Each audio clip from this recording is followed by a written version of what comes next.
First ಇಲ್ಲಿಂದೇ ಹೋಗಿ ಇಲ್ಲಿ ಹುಡುಗರು ಇದು ಮಾಡ್ಕೊಂಡು ಅಲ್ಲಿ ಹೋಗಿ ನಿಂತ್ರಿ.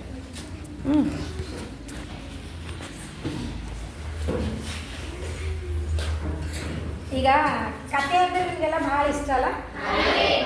ಕನ್ನಡದಲ್ಲಿ ವಿಶೇಷವಾಗಿ ನಾವೇನು ನೋಡ್ತೀವಿ ಅಂದ್ರೆ ನಾಟಕಗಳನ್ನು ನೋಡ್ತೀವಿ, ಕಥೆಗಳನ್ನು ನೋಡ್ತೀವಿ, ಹಾಡುಗಳನ್ನು ನೋಡ್ತೀವಿ, ಭಾವಗೀತೆಗಳನ್ನು ನೋಡ್ತೀವಲ್ಲ.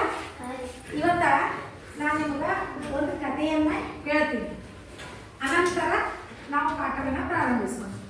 ಮೊದಲಿಗೆ ನೋಡ್ರಿ, ನೀವೆಲ್ಲರೂ ಪಾರಿವಾಳ ನೋಡಿರಲ್ಲ? ಎಲ್ಲರೂ ನೋಡಿರಿ.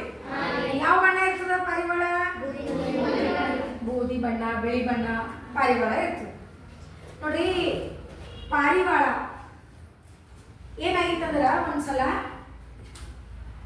ಒಂದು ಗಿಡದ ಮೇಲೆ ಕೂತ್ ಬಿಟ್ಟಿತ್ತು. ಆ ಗಿಡದ ಕೆಳಗ ಒಂದು ನದಿ ಇತ್ತು.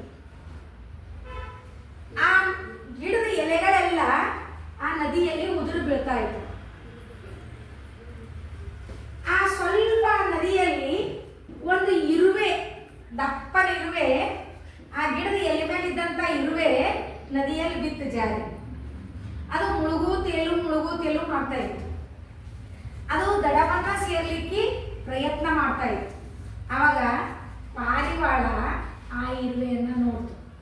ಅಯ್ಯೋ, ಈ ಇರುವೆ ಸಾವು ಬದುಕಿನ ಮಧ್ಯೆ ಹೋರಾಡ್ತಾ ಇದೆ, ಹೇಗಾದ್ರೂ ಮಾಡಿ ನಾನು ಈ ಇರುವೆಯನ್ನ ರಕ್ಷಿಸಬೇಕು ಅಂತ ತಿಳ್ಕೊಂಡು ಪಾರಿವಾಳ ತನ್ನ ಕ್ರೀಡಾನಂತ ಪ್ರಯತ್ನ ಪ್ರಾರಂಭ ಮಾಡ್ತು.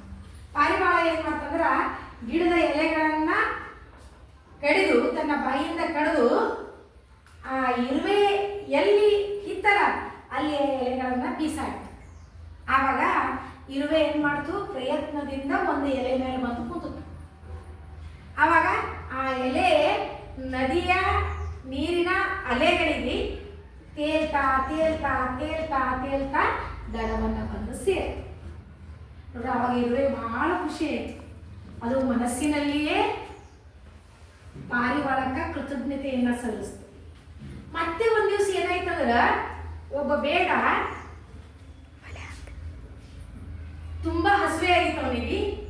ಅವನು ಯಾವ್ದಾದ್ರು ಪಕ್ಷಿ ಸಿಕ್ತದೇನೋ ಅಂತ ಹುಡ್ಕೊಂಡು ಬಂದಿದ್ದ. ಆವಾಗ ಆ ಒಂದು ಗಿಡದಲ್ಲಿರುವಂತ ಪಾರಿವಾಳಗಳನ್ನ ಬೇಡ ನೋಡಿದಂತ ಬೇಡ ಏನ್ ಮಾಡದಂದ್ರ ಹೇಗಾದ್ರೂ ಮಾಡ್ಬೇಕು, ಗುರಿ ಇಟ್ಟು ಈ ಪಾರಿವಾಳಕ್ಕೆ ನಾನು ಬಾಣನ್ನ ಹೊಡೆದೆ ಅಂದ್ರ ಇವತ್ತ ನನಗೆ ಆಹಾರಕ್ಕ ಈ ಪಾರಿವಾಳ ಸಿಗುತ್ತೆ ಅಂತ ತಿಳ್ಕೊಂಡು ಅವ ತನ್ನ ಬಿಲ್ಲಿಗೆ ಬಾಣನ್ನ ಏರಿಸ್ಬಿಟ್ಟ. ಗುರಿ ಇಟ್ಟು ಇನ್ನೇನ ಪಾರಿವಾಳ ಹೊಡಿಬೇಕು ಅಂತ ತಿಳ್ಕೊಂಡು ಗುರಿ ಇಡ್ತಾನ ಪಾರಿವಾಳ ಕಡೆ. ಅಷ್ಟರಲ್ಲಿ ಅವನ ಕಾಲಿಗೆ ಒಂದು ಇರುವೆ ಬಂದು ಕಚ್ಚಿಬಿಡ್ತು. ನೋಡ್ರಿ, ಇರುವೆ ಕಚ್ಚಿದ ತಕ್ಷಣ ಅವನ ಗುರಿ ತಪ್ಪು. ಪಾರಿವಾಳಕ್ಕೆ ಗುರಿ ಇಟ್ಟು ಹೊಡಿಬೇಕಂತ ತಿಳ್ಕೊಂಡು ಬಾಣ ಇದು ಮಾಡಿನಲ್ಲ, ಅದು ಅವನ ಗುರಿ ತಪ್ಪಿ ಆ ಬಾಣ ಬೇರೆ ಕಡೆ ಹೋಗಿ ಬಿತ್ತು. ಅಷ್ಟರಲ್ಲಿ ಪಾರಿವಾಳ ಆ ಗಿಡದ ಮೇಲಿನ ಹಾರೋಯ್ತು. ನಿಮಗೆ ಮೊದಲೇ ಹೇಳಿನ ಏನಂದ್ರ ಇರುವೆಗೆ ಪ್ರಾಣ ಯಾರು ರಕ್ಷಣೆ ಮಾಡಿರು? ಪಾರಿವಾಳ. ನೋಡಿ, ಅದಕ್ಕೆ ಇರುವೆ ಯೋಚನೆ ಮಾಡ್ತು, ಅಯ್ಯೋ ಅವತ್ತ ನಾನು ನೀರಲ್ಲಿ ಮುಳುಗ್ತಾ ಇದ್ದಾಗ ಈ ಪಾರಿವಾಳನೇ ನನ್ನ ಪ್ರಾಣವನ್ನ ರಕ್ಷಣೆ ಮಾಡ್ಯಾರ. ಎಲೆಯನ್ನ ತಂದ ನನ್ನ ಮುಂದೆ ಬಿಸಾಡಿ ಸಲುವಾಗಿ ಇವತ್ತ ನಾನು ಜೀವಂತವಾಗಿರ್ಲಿಕ್ಕೆ ಸಾಧ್ಯ ಆಯ್ತು. ಅದಕ್ಕೆ ನನ್ನ ಪ್ರಾಣ ಉಳಿಸಿದವನಿಗೆ ನಾನು ಕೂಡ ಸಹಾಯ ಮಾಡಬೇಕು ಅಂತ ತಿಳ್ಕೊಂಡು ಅದು ಆ ಬೇಡನ ಕಾಲಿಗೆ ಕಚ್ಚುವ ಮೂಲಕ ಆ ಪಾರಿವಾಳದ ಪ್ರಾಣವನ್ನ ಉಳಿಸ್ತು.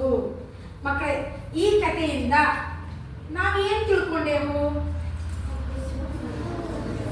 ಒಬ್ಬರಿಗೆ ನಾವು ಸಹಾಯ ಮಾಡಿದರೆ